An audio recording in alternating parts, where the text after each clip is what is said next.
खुलुमबाय स्टुडिअ दङ राकेश रामसियारि बे समाव जेलाव थानाय थामहिनबा जोबथेसालियाव थानाय बारग' एनडिबिफोर बे एनडिबिफोरनि केस नांनो थाखाय थामहिनबा केसखौ जुजिनो थाखाय बे समाव बिटिआर सरकारनिफ्राय बा बिटिआर खुंथायनिफ्राय बे समाव उकिल सायख'नानै थामहिनबा बिथांमोनखौ एपइन्टमेन्ट होनानै बे समाव जोबथेसालिनिफ्राय उदां खालामनो थाखाय बारग' एनडिबिखौ उदां खालामनो थाखाय बिटिआर सरकारा खामानि मावगासिनो दं होननानै बाथ्रा बुंदों बिथां बिटिआरनि लेङाइ गाहाय मावफुं सोद्रोमा गोविन्द बसुमतारिया खामानि मावबाय थादों जायफोरनि केस ट्रायल जाबाय थादों बिथांमोननि जिखिनि उकिलनि थाखाय नांगौ प्रेजेन्टेसन होदों आरो जायफ्रा कनभिक्टेड जाबाय एक्चुअलि कनभिक्टेडखौ जों सरकारा दिहुननो होनबाबो दिहुननो हाया बेखौ कर्टनि गेजेरजोंसो दिहुननांगोन आरो बिनि थाखायनो जों उकिल इटिमेटे एपइन्टमेन्ट होना दोनखाबाय आरो बे उकिलफ्रा नांगासिनो दं आरो जिखिनि खरस नांगौ जों बेखौ बिटिआर सरकारनिफ्राय होगासिनो दं। नंगौ बिथाङा बुंथिदों जे बे समाव बारग' एनडिबिफोर जाय बिथांमोना जोबथेसालियाव दं बे जोबथेसालियाव थानाय बारग' एनडिबिफोरखौ उदां खालामनो थाखाय नोंथांमोना मिथिगौ जे सासे दैदेनगिरिखौ थामहिनबा जोबथेसालियाव जोबजानानै थानाय बिथांमोनखौ उदां खालामनो थाखाय बे समाव आयेन बायदियै जिहेतु उकिल हमनानै बिजिरगिरि हमनानै बे समाव खामानि मावहोनो गोनां जायो दा थिग बेबायदिनो बे समाव बिटिआर सरकारनिफ्राय उकिल हमनानै थामहिनबा एडभोकेट हमनानै बिथांमोननो बिटिआर सरकारा नांगौ बायदि खरसा थामहिनबा बिथांमोननो जाखिनि मासुल बे मासुलखौ बिटिआर सरकारनिफ्राय होनानै बे समाव बिथांमोनखौ उदां अख्रां फारसे लाबोनो थाखाय खामानि मावदों होननानै गोख्रों बाथ्रा बुंदों बिथां बिटिआरनि लेङाइ गाहाय मावफुं सोद्रोमा गोविन्द चन्द्र बसुमतारिया खालामदों जे जायफोर कनभिक्टेड बिथांमोना बेलावसो फैगोन खिन्थु जायफ्रा दा ट्रायेलाव सोरबाय थादों बिथांमोननि जाहाथे जों ट्रायेलाव साक्सेस जानो हायो कनभिक्सन जाहाथे जाया बेनि थाखाय उकिल एपइन्टमेन्ट होनाय जादों नायनायनि मा जायो बेखायनो जों बिथांमोनखौ जेलनिफ्राय दिहुननायनि पलिसिखौसो लाबाय दं। थारैनो रायखांनांगोन जे जाय बिथांमोना बे समाव जोबथेसालियाव दं बे जोबथेसालियाव थानाय बारग' एनडिबिफोर बिथांमोनखौ बख'नो थाखाय बिटिआर सरकारनि बेफोरबायदि हाबाफारि बे हाबाफारि लानाया बाख्नायजाथाव होननानै जों बुंनांगोन मानोना बे समाव खामानि मावनो थाखाय नारसिननाय सोलिबाय दं होननानै बाथ्रा बुंथिदों बिथां लेङाइ गाहाय मावफुं सोद्रोमा गोविन्द बसुमतारिया आरो बिथांमोननो नांगौ जानाय खरसा थामहिनबा उकिलफोरनो नांगौ जानाय खरसा बे खरसाखौबो बिटिआर सरकारनिफ्रायनो होबाय दं होननानै बाथ्रा बुंनायखौ नुनो मोनदों बिथां लेङाइ गाहाय मावफुं सोद्रोमा गोविन्द चन्द्र बसुमतारिखौ बिनि बिथिङाव जों इटिमेटे खामानि मावबाय थादों जायफोरनि केस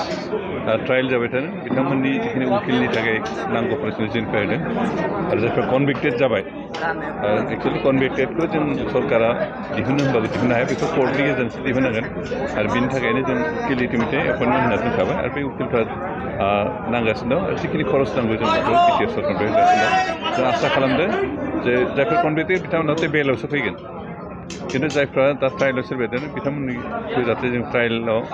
साक्सेस जानो हायो कनभिक्सन जाहाथे जाया बेनि थाखाय उकिल एपइन्टमेन्ट होनाय जादों नायनायनि मा जायो बेखायनो जों बिथांमोनखौ जेलनिफ्राय दिहुननायनि पलिसिखौसो लाबाय दं। बिनि बिथिङाव जों इटिमेटे खामानि मावबाय थादों जायफोरनि केस ट्रायल जाबाय थादों बिथांमोननि जिखिनि उकिलनि थाखाय नांगौ प्रेजेन्टेसन होदों आरो जायफ्रा कनभिक्टेड जाबाय एक्चुअलि कनभिक्टेडखौ जों सरकारा दिहुननो होनबाबो दिहुननो हाया बेखौ कर्टनि गेजेरजोंसो दिहुननांगोन आरो बिनि थाखायनो जों उकिल इटिमेटे एपइन्टमेन्ट होना दोनखाबाय आरो बे उकिलफ्रा नांगासिनो दं आरो जिखिनि खरस नांगौ जों बेखौ बिटिआर सरकारनिफ्राय होगासिनो दं। जों आसा खालामदों जे जायफोर कनभिक्टेड बिथांमोना बेलावसो फैगोन खिन्थु जायफ्रा दा ट्रायेलाव सोरबाय थादों बिथांमोननि जाहाथे जों ट्रायेलाव साक्सेस जानो हायो कनभिक्सन जाहाथे जाया बेनि थाखाय उकिल एपइन्टमेन्ट होनाय जादों नायनायनि मा जायो बेखायनो जों बिथांमोनखौ जेलनिफ्राय दिहुननायनि पलिसिखौसो लाबाय दं। बिनि बिथिङाव जों इटिमेटे खामानि मावबाय थादों जायफोरनि केस ट्रायल जाबाय थादों बिथांमोननि जिखिनि उकिलनि थाखाय नांगौ प्रेजेन्टेसन होदों आरो जायफ्रा कनभिक्टेड जाबाय एक्चुअलि कनभिक्टेडखौ जों सरकारा दिहुननो होनबाबो दिहुननो हाया बेखौ कर्टनि गेजेरजोंसो दिहुननांगोन आरो बिनि थाखायनो जों उकिल इटिमेटे एपइन्टमेन्ट होना दोनखाबाय आरो बे उकिलफ्रा नांगासिनो दं आरो जिखिनि खरस नांगौ जों बेखौ बिटिआर सरकारनिफ्राय होगासिनो दं। जों आसा खालामदों जे जायफोर कनभिक्टेड बिथांमोना बेलावसो फैगोन खिन्थु जायफ्रा दा ट्रायेलाव सोरबाय थादों बिथांमोननि जाहाथे जों ट्रायेलाव साक्सेस जानो हायो कनभिक्सन जाहाथे जाया बेनि थाखाय उकिल एपइन्टमेन्ट होनाय जादों नायनायनि मा जायो बेखायनो जों बिथांमोनखौ जेलनिफ्राय दिहुननायनि पलिसिखौसो लाबाय दं। गोजोनथाव खौरां TVS नि गारि लानो गोसो गुदुं जानाय सुबुंफोरनि थाखाय मोनसे गोजोनथाव खौरां चिरां जिल्ला बिजनीनि बागुरुम्बा TVS गारि श'रुमा नोंथांमोननि थाखाय दुर्गा फुजानि धामाका अफार लानानै फैदों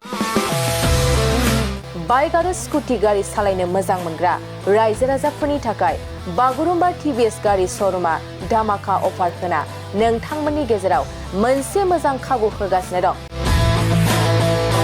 बिजनी स्टेट बेंकनि साखाथिनि CRPF केम्पनि उल्था सोनाब फारसे थानाय बागुरुम्बा TVS श'रुमाव डाउन पेमेन्ट होनानै नोंथाङा TVS नि गारि लानो हागोन नोंथांमोना बागुरुम्बा TVS श'रुमाव फैनानै नोंथांनि लुबैनाय बायदि TVS नि गारिखौ लांफैनो हागोन TVS नि गारि सालायनो मोजां मोनग्रा रायजो राजाफोरनि थाखाय बागुरुम्बा TVS श'रुमा बेनि अनगायैबो गोबां मोजां अफार लाबोदों बेफोर अफारफ्रानो जाबाय जेरै गंनै हेलमेट फ्री फुल टिंकी पेट्रल फ्री एसवेल गिफ्ट आरो TVS कम्पानिनि गासैबो मडेलनि एक्सचेन्जनि खाबुआ एभेलेबल जागोन आरोबाव गुबुन मोनसे मोजां खाबुआ जादों फाइनान्स लागिरिफ्रा डाउन पेमेन्ट होनानै खम बेसेनाव TVS कम्पानिनि गारिखौ लानो हागोन लोगोसे आबुङै मिन्थिनो आरो बुकिं खालामनो थाखाय 7002132259 एबा 8638131734 जानबुं नम्बराव कल खालामना खौरां लानो हागोन